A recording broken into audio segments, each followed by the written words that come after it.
Buenas, yo soy la doctora Tatiana Dragón, infectólogo pediatra. El día de hoy pues vamos a ver la clase de toxoplasmosis y comencemos por un caso clínico. Un paciente femenino de 34 años de edad quien inicia enfermedad actual hace aproximadamente un mes cuando comienza a presentar disminución de fuerza muscular en el miembro superior izquierdo. Posterior al cuadro de convulsión tónico-clónica que inicia por espasmos del miembro superior, luego se generaliza con duración de 5 minutos con pérdida de conciencia y relajación de esfínteres, con periodo postictal de 2 horas. Antecedentes de cefalea frecuentes desde 3 meses previo al inicio de enfermedad actual. El examen físico, una fuerza muscular en miembro superior izquierdo 1/4 y miembro inferior izquierdo 1/4 también. Se realizan exámenes paraclínicos, una hematología sin alteraciones. Esta es la imagen, se realiza una resonancia magnética y esta es la imagen que vemos, ¿ok? En la resonancia. Se hace una serología VIH que resulta positivo. Diagnóstico.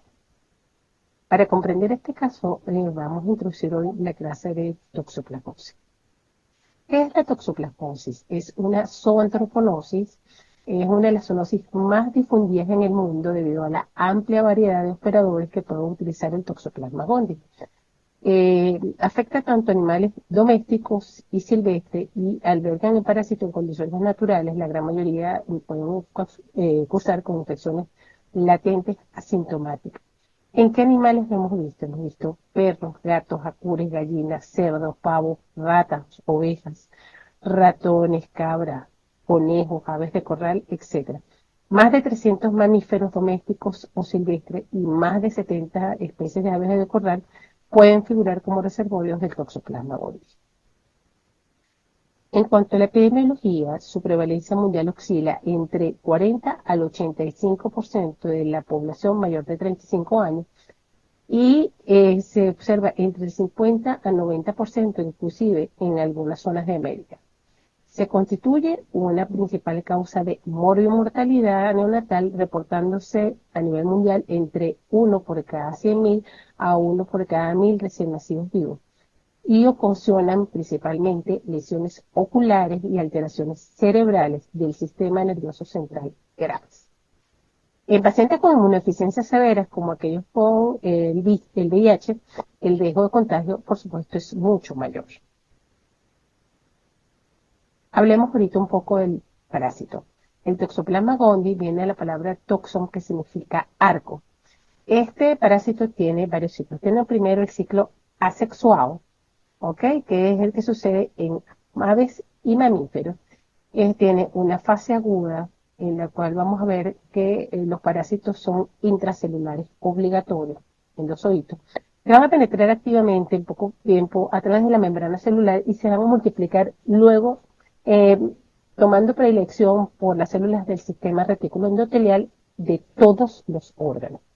Entonces, ¿cómo es la multiplicación? Es una multiplicación que se llama endoidiogenia, que es por brotación o gemación endoplásmica, van a formar pseudoquistes intracitoplasmáticos y estos pseudoquistes van a ocasionar la muerte celular.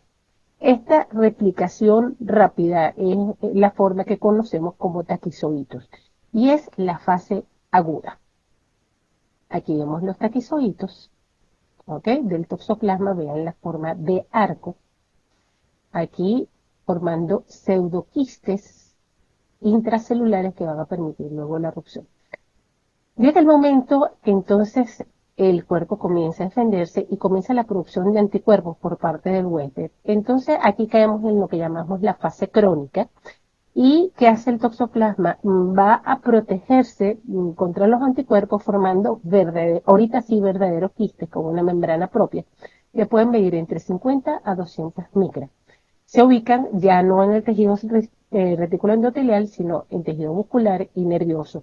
Y puede haber desde 50 hasta miles de parásitos que permanecen vivos en estado de latencia dentro de esos quistes y pueden estar años y quizás toda la vida del huésped. Y estas formas de reproducción muy lenta, casi estática, es lo que llamamos bradizoitos.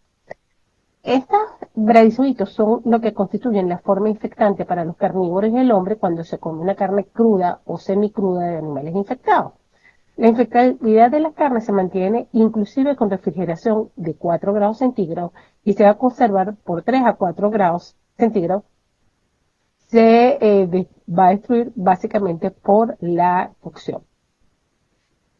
Entonces tenemos la forma de reproducción aguda, los taquizoitos formando pseudoquistes, los verdaderos quistes son los bradizoitos, que es la forma crónica. Vemos aquí, fíjense, más de 50 parásitos formando este quiste. Esto es más de lo mismo, entonces tenemos en infección aguda, taquizoito, infección crónica, bradizoito. Y esto constituye el ciclo asexual del parásito, el huésped intermedio. En el huésped intermedio lo que vamos de recibir, ahorita veamos qué pasa en el huésped definitivo, que es el gato, y es aquí donde se produce la forma sexuada, una reproducción esquizogónica, gametoesporogónica, y ocurre en el epitelio intestinal de los felinos. Se forma el micro y el macro gametocito, se forman dentro de las células epiteliales de las vellosidades intestinales, hay la reproducción esquizogónica, y van a formarse los cigotes. Los cigotes resultantes de la fecundación de los gametos van a generar los ooquistes que pasan a la luz intestinal y son eliminados por las heces del gato. Los quistes, para ser infectantes, deben producir un proceso de esporulación que va a ser 1 a 3 días. Entonces tenemos el ooquiste, 2 esporoquistes, 8 esporozoitos. El gato va a comenzar a eliminar los quistes después de 3 a 5 días de haberse infectado con los quistes de Toxoplasma gondii, y una sola evacuación puede contener millones de quistes. El ooquiste puede permanecer viable solo hasta 18 meses en una tierra húmeda, por lo tanto la eliminación es bastante difícil. Y se sabe que los gatos con infecciones crónicas no suelen eliminar ooquistes. Por lo tanto, el gato que va a contagiar, el que va a eliminar los ooquistes por lo general es el gato menor de 1 año, el gato joven. ¿Ok? Por lo tanto, pues si usted tiene un paciente que está en contacto con un gato joven, comienza a presentar cuadros febriles, anomegales, etcétera, como ya veremos más adelante, pudiéramos estar en presencia de una toxoplasmosis. El gráfico entonces del huésped definitivo, donde tenemos el gato se contagia al ingerir los bradizoides puede ser un ratón, cualquier carne cruda. Estos bradizoitos se liberan, se forma el micro y el macro gametocito, hay la formación de los ooquistes no purulados y finalmente la infección. Esto es, como repito, el ciclo sexual del toxoplasma. ¿Cómo se infecta entonces ahorita el humano? El humano, como ya vemos, entonces es un hospedero accidental, es un intermediario. ¿Cómo se puede infectar? Uno, contacto con la tierra infectada o quistes, yo pues me ensucio las manos, no me las lavo, como, y al comer ingiero los oquistes que van a eclosionar formando los taquizoides. Ingesta de animales infectados, una carne poco cocinada que contenga bradizoitos, ingesta de vegetales contaminados con oquiste, y en la mujer embarazada la pneumoinfección permite el paso transplacentario con la consecuente infección del feto. Vemos aquí gráficamente pues, lo que estábamos diciendo antes, la infección, la forma, pues consumo de carne poco cocida con los bradizoitos, consumo de vegetales o tierras contaminadas con oquiste y de la mamá al bebé.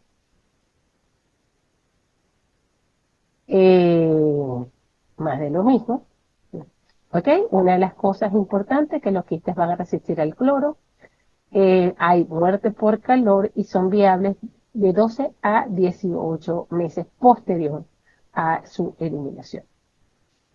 Ahorita, ya conociendo el parásito, vamos a hablar un poco entonces de las formas clínicas. Y las formas clínicas de presentación son toxoplasmosis congénita, toxoplasmosis adquirida, toxoplasmosis ocular, toxoplasmosis crónica y reagudizada. Hablemos de la toxoplasmosis congénita por ser una de las formas más importantes y más a tener en cuenta en este tipo de enfermedad. La prevalencia, 1 por cada 3.000 a 6.000 partos, ocurre generalmente en la primoinfección, es decir, cuando ese taquizoíto está migrando, todavía no se ha hecho, no ha estado en fase latente en forma de brazoíto, este taquizoíto va a pasar a través de la circulación materno-placentaria y va en ese momento a afectar al niño.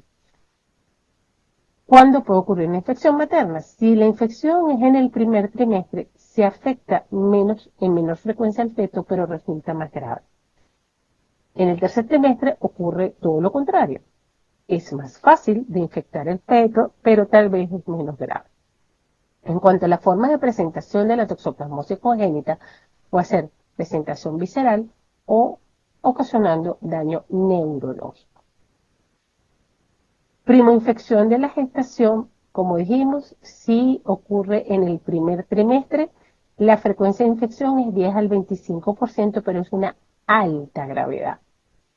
Si es en el tercer trimestre, va a ser 60-65% con una gravedad no muy alta. Esta gráfica, pues, cortesía de la profesora Carmenterera Fernández, cosa que agradezco. En la forma de presentación visceral, ¿qué es lo que vamos a tener?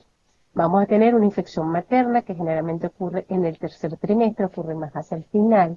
Y ahí entonces, como se infecta hacia el final, va a haber una diseminación de ese taquizoíto en todos los órganos. Acuérdense que el taquizoíto busca el sistema reticulum endotelial y ¿qué va a tener ese niño? Va a tener fiebre, síndromes hemorrágicos, cianosis, puede tener una erupción cutánea, una hepatosplenomegalia, una anemia, edema, diarrea, ictericia, muy importante, taquicardia y vómito. Si vemos esta sintomatología, no se diferencia a otra causa de TORCH.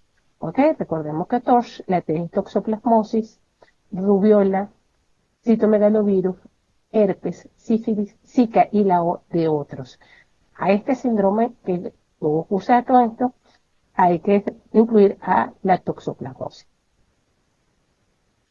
En cuanto a la forma neurológica congénita, que es la otra forma de presentación, ocurre cuando la infección de la madre ocurre cerca del primer trimestre. ¿Por qué? Porque hay esa migración. Acuérdense que la forma aguda me voy por sistema retículo endotelial, pero en la forma crónica ya busco hacia tejido muscular y tejido neurológico. Por lo tanto, generalmente esto es cuando la infección ocurre en el primer trimestre del embarazo. ¿Cuáles son los signos clínicos? Apatía, rigidez muscular, hidrocefalia, iridociclitis, atrofia del nervio óptico, convulsiones, hiporreflexia, microcefalia, microoftalmo, coreoretinitis, en fin, una cantidad de signos neurológicos con lo que van a hacer nuestro niño. Hay que pensar en toxoplasmosis congénito, pero fase neurológica, y que probablemente la infección fue en el primer trimestre. Tríada versus tétrada de Sabin en la toxoplasmosis congénita. La tríada es un conjunto de hallazgos característicos de la toxoplasmosis congénita. ¿Qué es lo que vamos a ver? Hidrocefalia con macro o microcefalia, calcificaciones cerebrales y corioretinitis. Lo que añaden la tétrada, añaden el retraso mental o trastornos neurológicos, principalmente convulsiones. Y es obvio que la convulsión y los trastornos neurológicos deben estar presentes cuando tengamos cuando la causa es la calcificación cerebral. Por lo tanto, este cuarto punto de la tétrada, pues es, a mi modo de ver, bastante redundante. Nos quedaremos entonces con la tríada clásica, que es hidrocefalia, calcificación cerebrales y corioretinitis, pero hay que saber que en una literatura ustedes pueden conseguir que se habla de tétrada de Sabin. Estas son unas imágenes radiológicas que quiero que comparemos. Y este es un paciente, el del lado izquierdo, paciente con una toxoplasmosis congénita neurológica, cuya madre hizo el cuadro clínico en la infección primaria en el primer trimestre. Fíjense en las calcificaciones, ¿ok? Periventriculares con una hidrocefalia, con ventriculomegalia. Y a nuestro lado derecho tenemos una resonancia de un paciente con Zika. Fíjense que también presenta calcificación, es decir, radiológicamente, imagenológicamente, no podemos diferenciar una toxoplasmosis congénita de un Zika. Y fíjense cómo producen alteraciones importantísimas a nivel del sistema nervioso central. Este es otro paciente, fíjense el paciente toxo, esta calcificaciones periventriculares. Saliendo de la toxoplasmosis congénita, otra de las formas de presentar es la toxoplasmosis adquirida. Dentro de ellas tenemos la más frecuente infección subclínica, probablemente más del 90% de las infecciones toxoplasmosis adquiridas ocurren sin síntomas clínicos. Esto es saliendo de la transmisión neonatal. Y la forma asintomática o subclínica cursa con febrículas, linfadenopatías discretas, básicamente región cervical, puede ser en generalizada, malestar, debilidad, dolores musculares e inapetencia. El diagnóstico de la toxoplasmosis subclínica básicamente es un paciente que puede tener algunos ganglios, uno va a hacer la serología y ve la seroconversión de esa serología. La otra forma de toxoplasmosis adquirida es la ganglionar benigna. ¿De qué va? Tienes malestar general, anorexia, astenia, cefaleas, tienes adenopatía generalizada y una de las causas de fiebre prolongada más allá de los 14 días. Los ganglios más comprometidos suelen ser los nucales, los cervicales, axilares e inguinales. Y puede estar presente ganglios mesentéricos, por lo que el paciente puede cursar con dolor abdominal. El examen físico, ganglios generalmente 1 a 2 centímetros, duros, no adheridos, doloroso y importantísimo, no supuran, no son ganglios que tienen signos de flujosis. Luego tenemos la toxoplasmosis aguda diseminada, que es otra de las formas de toxoplasmosis adquirida, de incubación más o menos 2 semanas. Aquí sí es un inicio más brusco con un síndrome febril tipo séptico que puede tener escalofrío. Los síntomas son inespecíficos, tiene cefalea, inapetencia, dolor osteomuscular, astenia, vómitos, puede haber insomnio. Puede haber una erupción cutáneo maculopapulosa que aparece al tercer día y dura unos 3 a 5 días. Y muchas veces esta toxoplasmosis puede pasar como una exantemática, si se dan cuenta, que pudiera pasar por cualquier enfermedad eruptiva. Y puede haber síntomas de, perdón, encefalomeningitis con rigidez de núcleo, delirio, confusión y agitación. O sea que tenemos que tener un alto grado de sospecha. Aquí el dato epidemiológico de contacto con gatos pues es importante. Luego seguimos con la aguda diseminada, puede posteriormente aparecer síntomas de neumonía atípica con disnea, perdón, disnea, cianosis policnea, puede haber síntomas de miocarditis. Acuérdense que el toxoplasma, el taquizoidito, está migrando por todos lados y le va hacia tejido muscular también. Y puede cursar con hipotensión arterial, electrocardiograma de bajo voltaje, trastorno de impulso de repolarización, puede tener signos de hepatitis con hepatosplenomegalia, ictericia, dolor epigástrico, pruebas hepáticas patológicas, síntomas con enterocolitis hemorrágica. Tiene esta forma de toxoplasmosis aguda diseminada, tiene generalmente una mortalidad bastante elevada y se ve en pacientes más que todo inmunosuprimidos. Estos toxoplasmosis a nivel neurológico, veamos aquí este tipo de lesiones, fíjense el halo que está formándose con un gran edema perilesional, esto es muy importante. Veamos el edema perilesional aquí. Esta es otra imagen de una toxoplasmosis cerebral, vean el halo definido. Y luego tenemos la toxoplasmosis ocular, se presenta frecuentemente con una corioretinitis focal uveitis posterior granulomatosa. Generalmente suele ser unilateral y son causadas en su mayoría por reacciones alérgicas locales al parásito y puede haber frente a desprendimientos de quistes localizados en el tejido ocular. Los síntomas y signos son una visión borrosa debido a la presencia de exudados en humor vítreo, pocos retinianos grises o amarillos, se habla de necrosis primaria de retina. Y vemos esta lesión, fíjense cómo se ven estas lesiones amarillentas al fondo de retina. Cuando vemos esta imagen, esta es una toxoplasmosis. También la llaman imagen de sal y pimienta.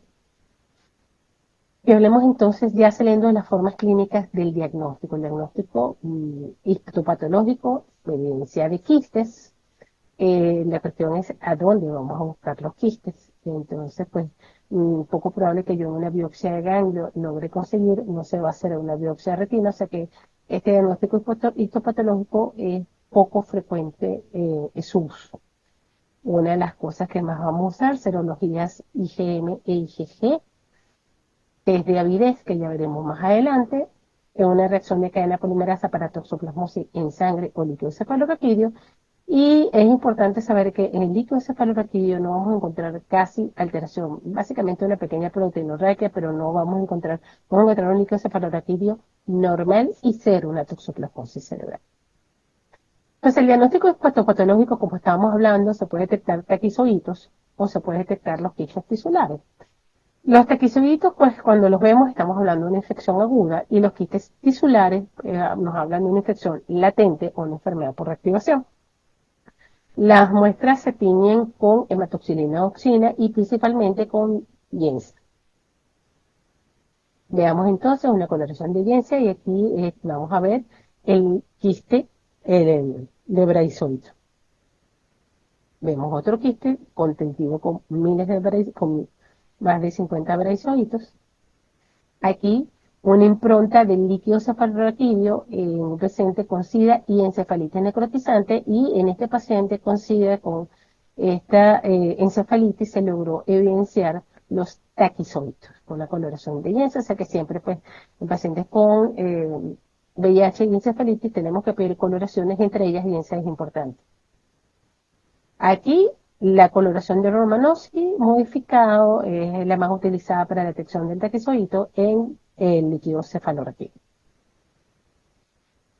En cuanto al diagnóstico serológico, y esta lámina también cortesía de la profesora Carmen Fernández, tenemos detección de anticuerpos. ¿Ok? Y vamos a hablar de los anticuerpos y detenernos un poquito. Los anticuerpos tipo IgG aparecen 1 a 2 semanas y van a permanecer por toda la vida. Los IgM son la fase aguda, pero ojo, pueden durar un año. Por lo tanto, si yo tengo un IgM positiva, yo no puedo decir en base a esto qué tan agudo es la enfermedad. Luego tenemos IgA para toxoplasmosis, aguda igual que IgM, y va a declinar ante IgM. Sus títulos sugieren que esta infección puede tener 3 meses, pero realmente es difícil conseguir un laboratorio que monte IgA o IgE, para toxoplasmosis. Por lo tanto, a nivel de laboratorio, lo que más vamos a tener acceso es IgG e IgM. Problema de IgM que permanece un año positivo y no hay forma de saber si es una infección aguda o no. Entonces, ¿qué hacer? ¿Cómo saber cuándo es una infección aguda o es una infección crónica? Para responder esto, surgió lo que llamamos el test de avidez. ¿Qué es el test de avidez? El test de avidez es la fortaleza con que el anticuerpo se va a unir al antígeno. Entonces, yo siempre les digo el símil. Imagínense que ustedes acaban de conocer a una persona, ¿ok? Y esta persona, a los 2 días, ustedes se la encuentran en el metro de Plaza Venezuela.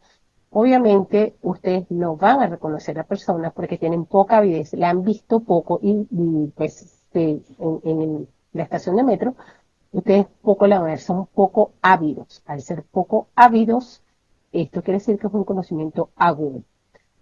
Pero si ustedes ven a una persona todos los días durante un año, dejan de verlo unos años y se la encuentran nuevamente en el metro de Plaza Venezuela, con la misma cantidad de gente, ustedes van a identificar a esa persona porque la conocen muy bien, es decir, son ávidos de conocer a esa persona. Esta misma similitud es lo que hacemos con la serología. El test de avidez nos va a medir la fuerza de unión entre ese antígeno y ese anticuerpo. Si son muy ávidos, es una infección crónica. Si son poco ávidos, es una infección aguda. Entonces, ¿cuál es el límite? 50%. Un test de avidez que mida más de 50% es una infección crónica, menos de 50% una infección aguda. Y ustedes se preguntan, ¿y eso que mide es IgG? Ahorita, ¿para qué sirve entonces la IgM en el diagnóstico de toxoplasmosis? Para un grupo etario, y son los recién nacidos y lactantes menores de 6 meses. Recordemos que la IgM no atraviesa barrera placentaria. Por lo tanto, si yo tengo un recién nacido con una IgM positiva, esa es de él, y eso nos habla de una infección congénita de ese neonato. Es el único grupo etario donde el diagnóstico serológico se va a hacer por IgM. Saliendo de los 6 meses, el diagnóstico va a hacerse por test de avidez de la IgG. Repetimos, más de 50% es una infección crónica, menos de 50% una infección aguda. ¿Ok? Interpretemos los resultados. Si tenemos IgG e IgM ambas negativas, no hay infección. IgG positiva, IgM negativa, una infección antigua. Ambas positivas, hay que descartar con test de avidez si es una infección reciente o no. En cuanto a biología molecular para toxoplasmosis, el diagnóstico es a través de reacción de cadena polimerasa y puede detectar ADN del parásito en sangre, líquido cefalorraquídeo, humor acuoso, sobre todo cuando estoy descartando toxoplasmosis ocular, lavado broncoalveolar y líquido amniótico que usamos para descartar si este bebito está infectado durante el embarazo. Su especificidad es alta, 98%, y el problema es que su sensibilidad no es tan alta, puede ser entre 25 a 75, con una media de 15%. Es decir, que si nos da pero si sale negativo, no necesariamente descarta la infección. Es lo que hay que tener en cuenta. Finalmente, lleguemos al tratamiento de la toxoplasmosis adquirida. Es pirimitamida y sulfabiacina, es activo, este tratamiento es activo contra taquizoitos, no contra los quistes, por lo tanto nos sirve para formas crónicas. En la embarazada usamos espiramicina, ya hablaremos un poquito más adelante de embarazada. En la toxoplasmosis congénita, pirimitamida, sulfabiacina más ácido folínico. Y también podemos tratar, luego de salir del periodo neonatal, de los 30 días, podemos utilizar también trimethoprim sulfamethoxazol. Toxoplasmosis ocular, pirimetamida con sulfasalina más ácido folínico, y estamos teniendo actualmente bastantes buenas respuestas con el uso de trimethoprim sulfamethoxazol para el tratamiento. Es importante que en el caso de toxoplasmosis ocular y toxoplasmosis cerebral, el tratamiento siempre, siempre, siempre debe ser acompañado con corticosteroides. El uso de ¿cuánto tiempo le debemos dar? El tratamiento de 4 a 6 semanas, fíjense, es un tratamiento prolongado. El uso de pirimitamida, estamos hablando de 100 miligramos de carga, 5 miligramos kilo día, una dosis máxima de 25 miligramos al día, y la sulfadacina, 85 a 100 miligramos por kilo día, máximo 8 gramos. Duración del tratamiento, 3 a 6 semanas en el enfermo inmunocompetente, y en los inmunodeprimidos, 4 a 6 semanas después de la resolución asintomática. O sea, después que se curó, ya no hay síntomas, a partir de ahí, esta se cuenta en las 4 a 6 semanas. Siempre se debe acompañar con ácido folídico. Tratamientos alternativos, trimethoprim sulfamethoxazol, la duración igualita. Y aquí un inserto sobre embarazo e infección aguda o reciente. Si yo demuestro que la infección de la embarazada es hasta las 18 semanas, el tratamiento es de piramicina. Pero si yo ya para ese momento documento a través de reacción de cadena polimerasa, cuando se acabó la amniosíntesis, tomo un líquido y documento la infección fetal, aquí ya debemos modificar el esquema, ¿ok? Y debemos utilizar entonces la pirimetamina más sulfadiacina en 2 a 4 dosis más ácido folídico, o el cotrimoxazol más hiperemicina. O sea que si es para prevención, si yo todavía no se ha infectado el feto, uso pirimicina, pero después de las 18 semanas, si el feto está infectado, ya no voy a usar espiramicina, tengo que usar pirimetamina más sulfadiacina. Es lo importante en el embarazado. ¿Ok? Y cuanto al esquema neonatal, el neonato aquí es todavía más prolongado, es un tratamiento por 12 meses con una fase intensiva y continuación. Se hace espirimetamina en la fase intensiva, más una toma diaria durante 6 meses en los sintomáticos, 2 meses en los asintomáticos, y continuamos con pirimetamina 1 miligramo trisemanal hasta completar 12 meses de tratamiento. Es importantísimo completar 12 meses de tratamiento, porque si no, no estamos garantizando la cura del neonato. En caso de encefalitis o coriretinitis, como ya les dije, es importante asociar siempre prednisona. Y volviendo para finalizar a nuestro caso clínico, esta paciente, recordemos que tenía las convulsiones, visión borrosa, evaluado por neurólogo, quien evidencia esta lesión retiniana, solicita evaluación por oftalmología, fíjense una lesión muy subjetiva de toxoplasmosis. Eh, Exámenes con solicitaríamos, pues le solicitamos un test de avidez, que nos dio un 32%, si recordamos, 32%, menos del 50% de una infección aguda, una carga viral para VIH en 332.000, uno CD4, 32 células, una CD4 muy bajito, y se confirma el diagnóstico de infección por VIH y toxoplasmosis cerebral y ocular. Se indicó tratamiento para el VIH con dolutegravir, tenofovir, fumarato y la mibudina, y para la toxoplasmosis con pirimetamina, sulfadiacina y ácido folílico. Y pues espero que haya quedado clara la clase del día de hoy. Sin más, un placer y estamos en contacto.